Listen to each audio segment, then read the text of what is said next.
different.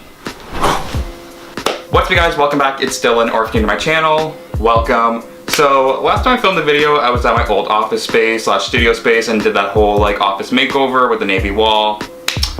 Well, literally 2 weeks after that I moved, so this is the new space / like video room, like Remy Ashton, Alicia Marie type kind of videos, which means like I'm slowly turning into like a YouTube beauty influencer, or I don't know, whatever. But anyways, to kick off the new year, I thought I'd do a video that I really enjoy filming / y'all seem to like it as well. It's the whole men's fashion trends of the year video. But to change it up a little bit, I want to talk about the trends that I could not stand for 2018 because, whoo, girl, there was a solid amount of like trends for men that I just could not stand, and they were like eyesores, really. Like just to visually see them hurt me. So we'll talk about that in a minute. But before we get into the video, be sure to go like, subscribe, bell notification. You watch YouTube videos, you know how it works, so I'm just saying it. Let's just get into it. How's my hair? I think the hair is okay. Okay, so like I said, I'm going to be talking about some trends that I could not stand for 2018 because for men, there were honestly quite a few, and it was just a lot. Let's just say that. It was a lot. Number one on the list of trends that need to go for 2019, Gucci. I swear to God, I cannot stand seeing one more piece of Gucci clothing, whether it be an accessory, a shoe, a shirt, whatever it is. I cannot stand it. And oddly enough, a lot of men this year, and when I say men, I use that term very loosely. I'm using it more for the gender, because 15-year-old boys were wearing it. Like, I swear to God, I see like all these little high schoolers wearing Gucci, and it pains me to see that. Like, it is just so uncomfortable to watch some like ungrateful 15-year-old kid wearing a $700 pair of like shoes or like a belt or whatever it is. So I'm not mad at Gucci as a brand, I just don't like what Gucci has turned some people into, because I just find Gucci as a whole is like a persona. It's like something you work towards, and lately it's kind of just been something given to people, and no one appreciates it, no one appreciates the value. It's just like lost its like exclusivity for me, and I just find it's a little tacky now at this point, so I'm just like done with Gucci. But I will say the only person who could ever possibly pull off Gucci, and that I've seen pull off Gucci, is Jeffree Star. So for 2019, that is the only person I really want to see wearing Gucci. So I'm just gonna say that there. That's it. Moving on, second trend that I could not stand for 2019 was the whole crossbody trend for men. Here's the thing with me and crossbodies, I just don't understand them. Like, that is just my whole reason why I don't like them. I just don't get it. It just makes no sense to me, because for men, for the most part, we all have pockets or some sort of like storage. The size of a crossbody is almost equivalent to a pocket, so I just don't understand what you could possibly put in a crossbody that wouldn't fit into your pocket. Otherwise, you would just go with like a duffel bag or like a backpack or like something a little bit bigger. Do you know what I mean? Because the only thing I could possibly think that wouldn't fit in your pocket and would fit in a crossbody is a water bottle. So is that what like all the guys are putting in crossbodies nowadays?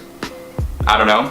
I don't get it. And then moving on to the third trend for 2018 that I could not stand for men, it was the whole idea, and this kind of goes into like the Gucci and like crossbody thing, just because it's designer makes it fashionable. Like, I don't get it. Like, especially with those like ugly sneaker trends that was happening, which by the way, that's like 4th or 3.5 of things I could not stand for 2018. Like, just because it is designer, if it's like Louis Vuitton or if it's like Dior, whatever it is, like, it doesn't make it fashionable because it is a high-end name. Like, style is style, and let's not get those two blurred.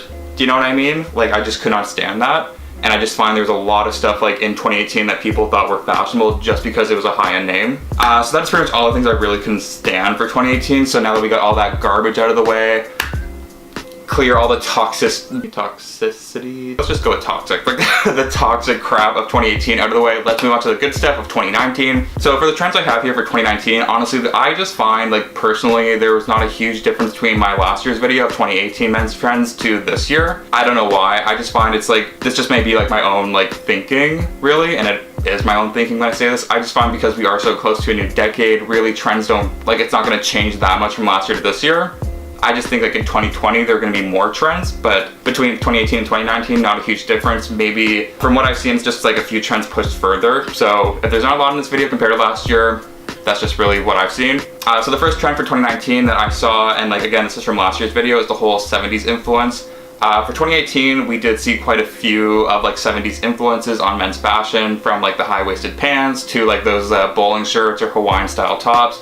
If you don't know what I'm talking about, I did a video showing how to style them, so check that out. I find for 2019, it's gonna be those same style collars really, but they're gonna be like long sleeve shirts with like kind of more of like a gold chain style with them rather than just like leaving them like with a bare chest area here, because that was kind of just like the introduction of them last year. For 2019, it's going to be that same style collar, just like with silkier tops, long sleeve, brighter prints, or with like kind of like more in your face prints, like not really just like plain and simple. It's going to be pushed a little bit further, but also with like necklaces to go with them to give it that really subtle 70s influence. And then also too with like suede jackets and all of that. Like, and then number 2, I really don't have like categories like I did last year when it comes to trends, because they're just kind of like all over the place. So sorry.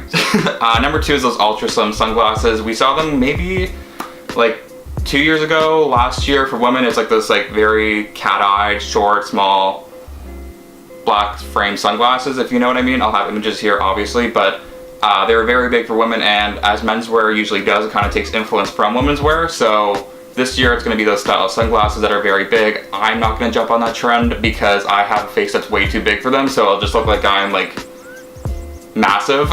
So not really for me, but I believe that's going to be a trend, is that whole like kind of cat-eyed, very small sunglasses for men. I've already seen them kind of like lingering around. So and then just like a general color trend of the year, even though Pantone says the color trend of the year is supposed to be like that coral pinkish color, I don't think that's going to be a trend per se. I don't know why. I just don't really see that being like the color trend for men this year, because I think pink is already done before. So, but I could be wrong when saying that. I just find, because I've been seeing it kind of through like interior designers using it or like home decor, I just find that really deep forest green is going to be very big.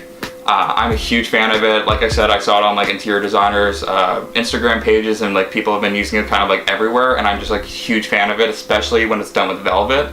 So that's what I think is going to be a big color trend for the year. And then moving on to footwear, I just find footwear this year is going to take a huge influence from like hiking, strangely enough. I don't know why. For footwear, it's really about like kind of like cardio and like athleisure, but this year I just find it's going to be more like that hiking and outdoors, like really rugged outdoors influence on sneakers, or even like boots and sandals. So with like sneakers, you're going to see like kind of more of like a thicker bottom, kind of more industrial looking, and not as like slim and small as they were before. And especially with sandals too, I just find they're not going to just be like the plain like Birkenstock like double strap and like flip-flops. They're going to be more of like those gladiator styles, just to give you more of like a stylistic element to your footwear. And then boots, they're not going to just be so like fashionable and like suede looking like Timberlands really. And if you're thinking that's a hiking boot, you are very wrong. I find they're going to have more of like that Nordic, really outdoorsy hiking boot style. That's just my opinion. That's what I think is going to be big. And then let's talk jackets and coats. So I find for 2019, and I saw this near the end of 2018, and I actually jumped on this trend because I'm a huge fan of it. It's the whole double-breasted, oversized top coat trend.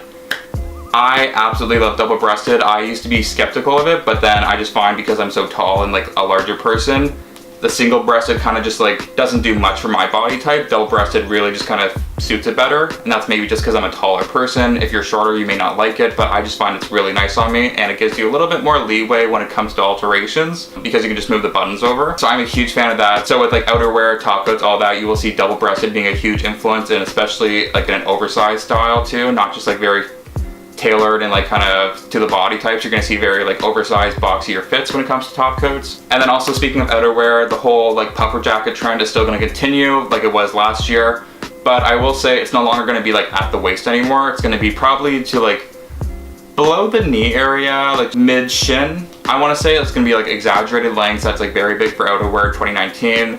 Very big, poofy, long, yeah. But for 2019, the very last trend I have is like the whole grandma type of scarves, grandma knitted scarves. Some people are calling them Harry Potter scarves, but they're like very chunky, looser knitted, kind of like ugly, cute designs on them. So best way to describe it is like it's no longer going to be like kind of flat, solid prints or like fabrics really. When it comes to scarves, they're going to be like a looser knit, very chunky, big, oversized, if that makes sense. I have images here if you don't know what I'm talking about. Thank God I have images. Yeah, that's kind of like the only trends I have for 2019. Like I said, there's not really a huge difference from last year to this year. If anything, they were just last year's trends kind of pushed a little bit further. So yeah, if you like this video, go give it a thumbs up, subscribe, bell notification. You know the drill. Yeah, see ya.